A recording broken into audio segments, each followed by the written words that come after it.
You're going to want to clear your schedule for Friday, June 24th at 9 p.m. at Parcel 5 because it is going down. There's going to be a party for all you funky, cool cats as some legendary musicians pay tribute to the late, great, and iconic artist Prince. And no one could do it better than the new power generation, Prince's actual band for decades. And you can see them in Rochester live for free. Did you hear what I'm saying? Joining us now. Wow. Yes. Morris Hayes is the keyboardist and longest running member of NPG. Give us a wave. Along with rapper, guitarist, vocalist, choreographer. He does it all. Tony Mosley. Gentlemen, thank you so much for just gracing us with your presence. This is amazing. Oh, thank you for having us. Enjoy the opportunity just to come out and talk to the people, see the people, and continue with our man's legacy. I mean, Prince was all-encompassing. He gave us all so many opportunities and just schooled us in life and in music and business in general. Yeah, I think the true fans, they know, they're familiar with the new power generation, but let's talk about how this group was, I guess, sort of reborn after the loss of Prince in 2016. This was a way to continue his legacy. Yeah, Mo, I'll let you take that. Yeah, you know, it was, of course, with the sudden and tragic loss, it was a very difficult thing that hit us all, you know, and I think from the fans to us in the band and all of the different Prince families, it was just a very tough thing. And when we decided to do the concert in 2016 and invite a lot of people, as many as we could, to come back and pay tribute, it just, you know, the fans just received it so well. It sold out in a few minutes, and it was just so well received. We just decided, you know, that there's still a thirst for that music. And so we just wanted to continue to play the music that we loved and that the fans loved. And so it just seemed like a good thing to do. We just decided to, like, let's just take it on the road. And, you know, for the people who still love that music, we want to just play that music and continue to, like, show our love for Prince and what he did for us. Yeah, Morris, was there a defining moment where, I know you said the people were thirsting for it, but was there a moment where you said, you know what, we're onto something here, we got to keep this going?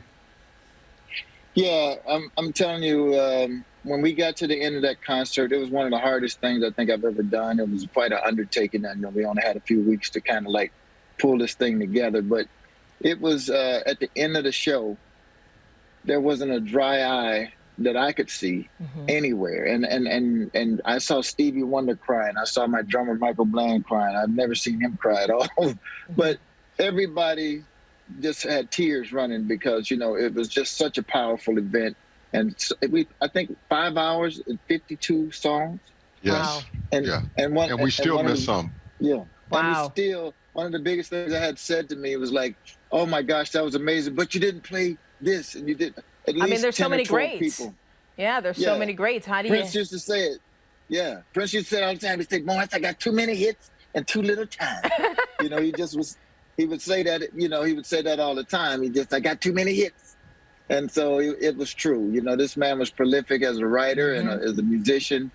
And so there's a lot of things for people to love. And I think in doing what we did, not only was it cathartic for the fans, but it was for us. I mean, it was good to see all of the brothers. Some of these people I haven't seen in years. And so it was fantastic for us all to get back together and have that camaraderie again, and just the fact that we all could just come together over a common cause and something good. President Obama sent a message to us, and it was amazing. It was fantastic. What a moment, I'm sure. Tony, is it hard ever to, I don't know if you're necessarily trying to recreate the songs, but in terms of performing them again, and I imagine it gets a little emotional thinking of Prince, the artist, who you worked with, you know, learning all his quirks and just being by his side as you perform these songs and kind of bringing back, does it invoke some kind of memory? Like, how do you guys handle that?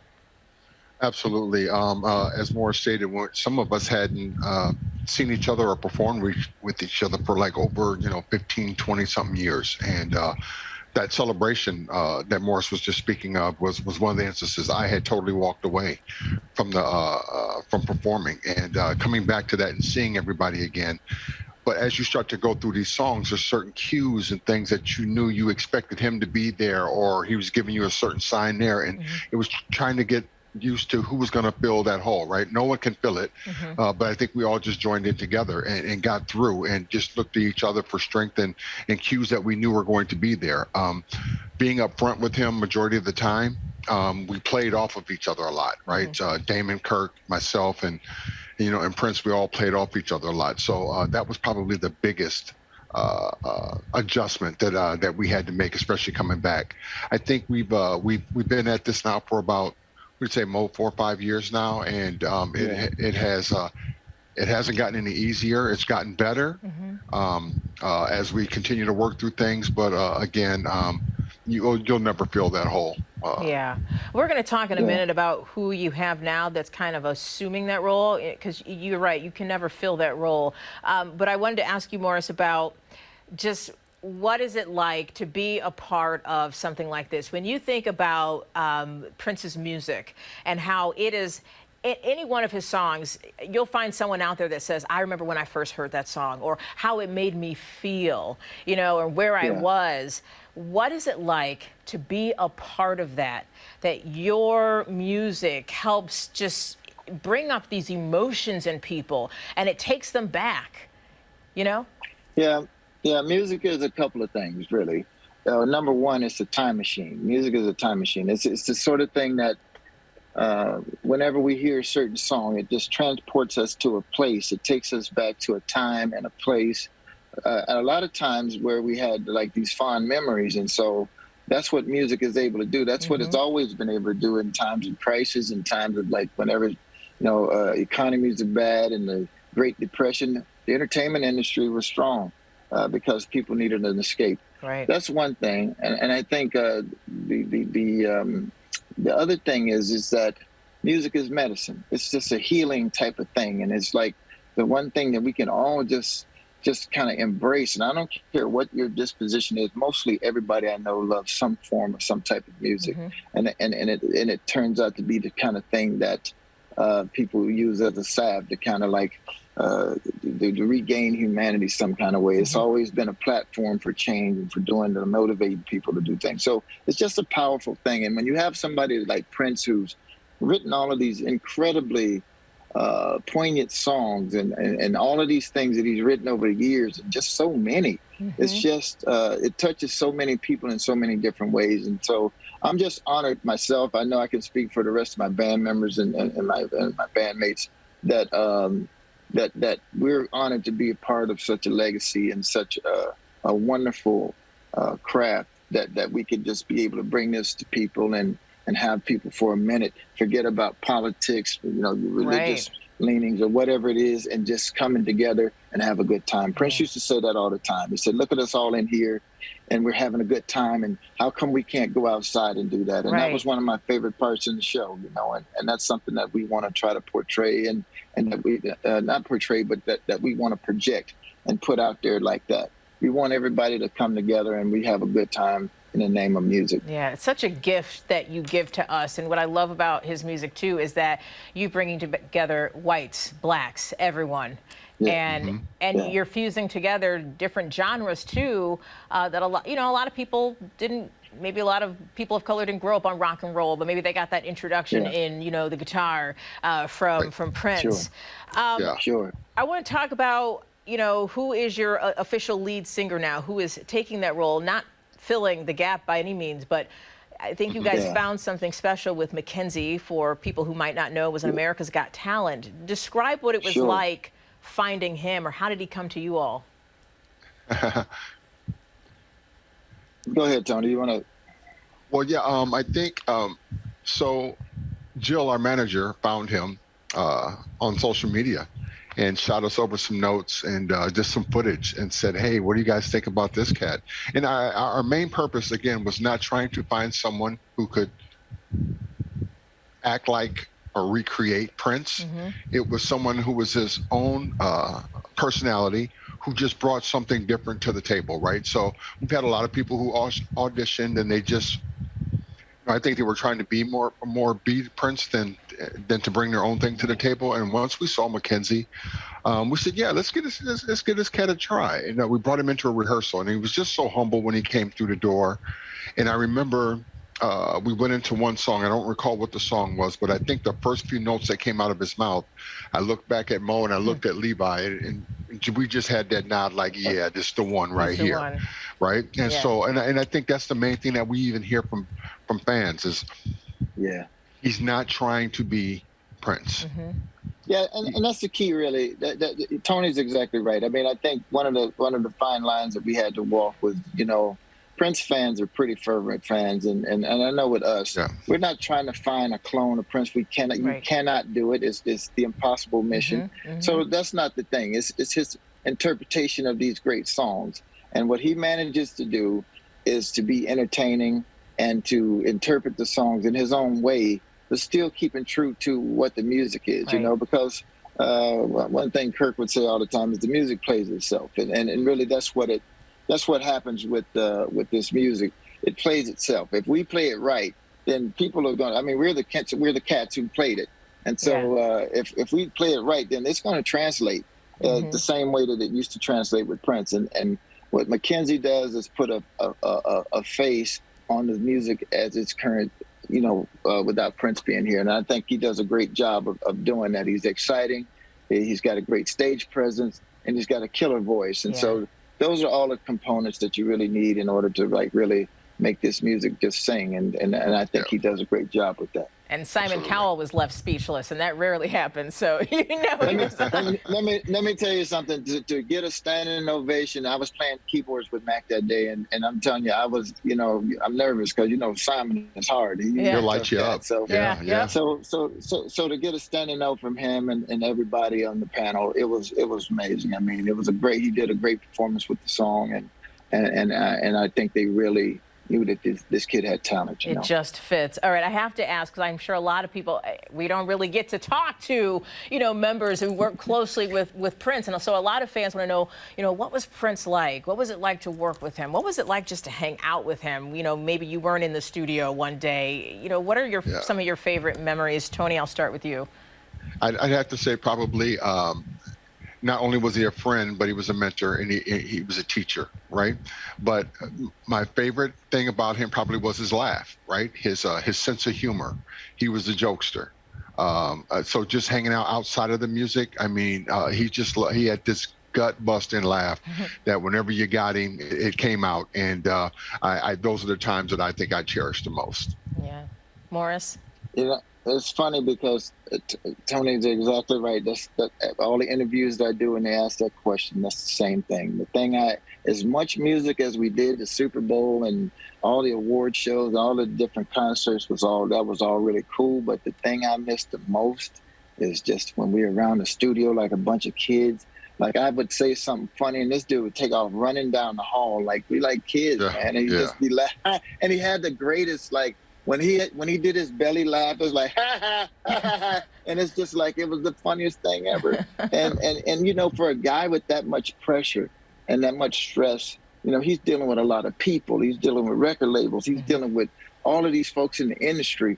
Whenever that dude could laugh, man, that was when it was good to me. That's when it was like, it's great, and that's the thing I think I'm like Tony. I miss that the most. I think that's why he just loved having us around. I mean, we were, the band was his family. It was family. I mean, you were around him 24/7. I mean, we weren't rehearsing, we were recording, or we were just sitting back joking, and that's why he loved it. Yeah. Okay. So he often said, too much music, not enough time. And he's got so many songs out there. What are your favorites? Give me your top 3. Morris? Ooh. For me, I told Prince, I said, when we did this song called Days of Wild, I'm like, man, this is a smoker. I said, Prince, we can play this for 20 minutes. And so that was one of my favorites. There was 2 other favorites. He did a movie called Graffiti Bridge back in the day. And Joint Repetition was one of my favorites. and it's oh my gosh, it's just so many. But I think Purple Rain hits me the hardest when I play it, only because I went to see that movie in the 80s, and I just remember sitting at the movies looking at it going like, this is the greatest thing I've ever seen. Like it's a huge song, and I'm looking at Prince playing it, and then for 20 years almost, just to be sitting behind him while he's playing that song, it's heavy, man. And it's just like, you know, I'm on this side of the situation, looking at the back of him play Purple Rain, and I just would have to do this every now and again, just like, bro. Yeah. Is this like even bananas. real? Yeah. Wow. It's bananas. That was the kind of the thing that, I mean, this dude is like, he's that cat, you know, and just for you to be sitting behind him while he's playing one of the most epic songs in music history is just like, it's heavy. You know, it's like being there with Big Charles or Stevie or somebody like that, all the people that I looked up to. And I think that's the most heavy thing. And so whenever we play that, man, it's always hard to like keep it together, you know? Yeah. Wow. What an experience. Tony, your top three, if you can narrow it down. I know it's hard. Yeah, that's difficult to do. I mean, I think one that's on the top of my list is Sometimes It Snows in April. I loved Bambi. I'd have to go back to Purple Rain also. That was actually our first introduction to Prince. I mean, we were the guys dancing on the balcony in Purple Rain during the time. So that was our first chance to, and that's kind of when he brought us into the fold. So I have an affinity toward Purple Rain for sure. Do you ever hear his songs like out in public, and do you ever look for people's reactions, or maybe it's at a wedding or a gathering? I mean, how do people react, and how do you respond to those reactions? I'll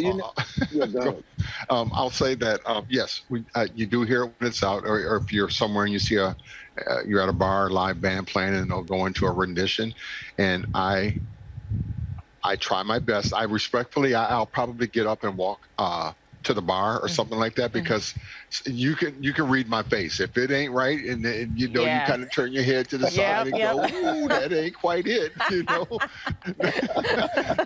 Nobody knows who we are, right? But they tried.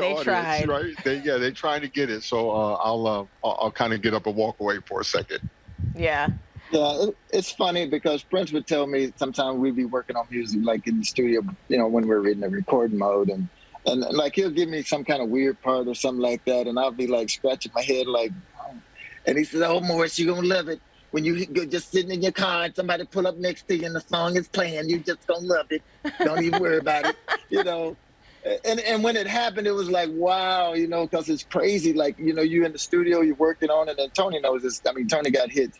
And when you sitting in your car and somebody pull up next to you and they just rocking, they in the car just doing their thing, you like, wow, that's bananas. Yeah. And so it's really a blessing to be in this business. It's such a wonderful, again, you know, music is that thing that like everybody loves music, and so everybody gets in their feels with music. They forget where they are. They don't care what they look like. Yep. You be looking at somebody in the car, they'll be going with it, you know. And so that's a beautiful thing. And I'm just grateful that I had the opportunity. I'm sure the rest of us are too, that we had the opportunity to play music at this level and be able to have something that people can enjoy. Yeah, absolutely. We are just thankful to not only Prince, but you guys, to the music that you gave us and continue to give us. It's helped us through the toughest of times, or, you know, maybe we're celebrating, but that is what music does for a lot of people in terms of helping to heal. So we are so grateful to you for what you have given us and continue to give, as I said. It's just classic, timeless, just stuff that it will never go out of style. Yeah. My kids are going to know who Prince is. Oh, yeah, and that's what it is, you know, and people there in Rochester, I mean, take advantage of anytime they say free music, that's like, what? What? Come on down. Come on down and enjoy the day. Enjoy some great music, man. The thing that this country and this world needs the most is love. We want to be a part of that movement. We want to be a part of coming together and doing some good for each other, and just having moments where we can just all get together and do something cool, you know. We need that in this country. And so, hey, take advantage of what the city's offering and what's coming down, and come down and see the NPG and have a great time. We will. Sounds like we're in for a treat. We will see you in Rochester next month. Much love to you both and Thank you so everyone at much. the NPG. I could talk to you for another hour, but you know what? Why don't you stop on by when you're here? My personal invitation to you. That's a good idea. I think That's a so great too. idea. We like the television. Have your people call my people. It's on. There it is. There it is. We'll make it happen. Let's All make right. it happen. Morris All and right. Tony, That's great. thank you so much. Much love to you. Thank you. Thank you very much.